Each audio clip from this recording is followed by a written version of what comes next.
I welcome you all to the last session on definite integrals as well as the last session of complex analysis. And this is type 3. Type 3 is integral minus infinity to plus infinity f of x dx, where f of x is g of x by h of x, that is multiplied with cos ax or sin ax. Without this cos and sin, this is just type 2. The difference between type 2 and type 3 is, in type 2 we'll be having g of x by h of x dx, but in type 3 this g of x by h of x will be multiplied with either with the cos ax or sin ax. The same criteria followed here. Both g and h are polynomials, and especially degree of h of x exceeds by 2, at least by 2, than the denominator, and a is always positive. Now what's the procedure? The procedure is simply just as type 2.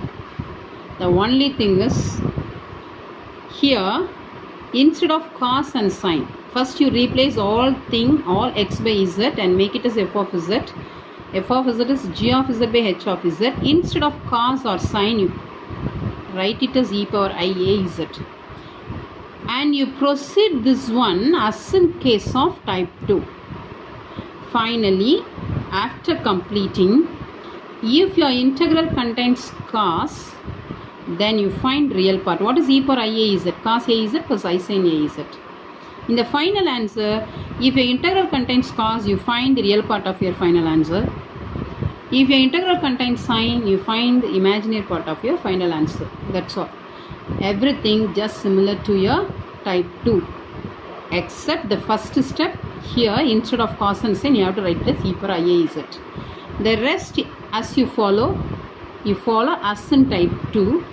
And after completing the problem, you collect the real or imaginary part of the answer depending upon either its cos or sin respectively. Let me take a problem. Integral 0 to infinity sin x by x dx equal to pi by 2. So limit is 0 to infinity. Actually limit should be minus infinity to plus infinity. Even though if it is 0 to infinity, you proceed for minus infinity to plus infinity, and finally we can make it as 0 to infinity. I have to prove that the answer is pi by 2. This belongs to type 3 since denominator is a polynomial, numerator is a polynomial of degree 2 multiplied degree 0 multiplied with sin x. Now first step, you write f of z. Instead of sin x e power I, if it is x, you put z. If it is 2x, you write it as 2z divided by z. Equate the denominator to 0, which is a simple pole. 0 is a simple pole. And your C is same as of type 2, a semicircle which covers total upper half of the complex plane, and the diameter minus r to r. Now z equal to 0 lies on the real axis. So my integral over C f of z dz will be integral minus r to minus epsilon, then integral over C to f of z dz, then integral epsilon to r f of x dx plus integral over C1 f of z dz. Now this integral value turns to 0 whenever r turns to infinity, and I have to find the value of integral over C2 using the formula minus pi I into residue of f of z at that particular point. Here it is 0. And the left hand side integral over C f of z dz can be calculated using Cauchy's residue.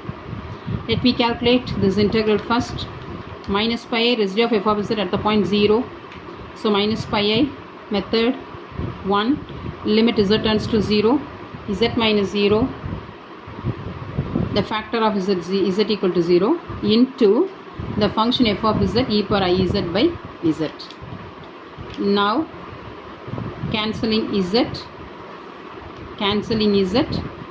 equal to minus pi I, applying the limit e power 0 is 1, so minus pi I. So we got the answer for this integral. Now look at the left hand side integral over c f of z dz. Any other 0 which lies within c apart from 0, there is no 0 within c. Within c, c1 otherwise, within c1. Therefore, this function f of z is analytic within c1. F of z is analytic within c1. Therefore, by Cauchy's theorem, this integral will be equal to 0. Whenever there exists a pole inside c1, I can use residue. Since there is no pole lies inside c1, only a pole which lies on the real axis, not within c1. So, f of z is analytic within c, therefore the integral value is 0. So, now you take r turns to infinity and epsilon turns to 0. This integral over c1 becomes 0. So, this value becomes 0. And you change r is infinity and epsilon is 0. So, minus infinity to 0, 0 to infinity. So, these two integral becomes minus infinity to plus infinity. And this integral value becomes 0. So, the left hand side 0. When r turns to infinity, it becomes minus infinity plus infinity f of x dx minus pi I. Taking this minus pi I to left side becomes pi I. Now, I got the final answer. Now I have to get the real or imaginary part depending upon the integrand, whether it is sine or cos. Here the problem contains sine, so I have to collect the imaginary part of the answer. So what is imaginary? Here actually there is no real part. Real part is 0. Only imaginary part we are having. So equate, actually we want imaginary part alone. So equating the imaginary parts, integral minus infinity to plus infinity, what is f of x? Sin x by x dx equal to pi. Imaginary part. So no need to put I. Now this function is a even function because sine of minus x by minus x is equal to once again f of x. So this integral minus infinity plus infinity can be written as twice integral 0 to infinity sin x by x dx. Cross multiplying to it is pi by 2. That is the required answer. So hence we found the answer for the given integral. So that's all with type 3. Girls, go through your lessons properly and all the best for your examinations. Thank you.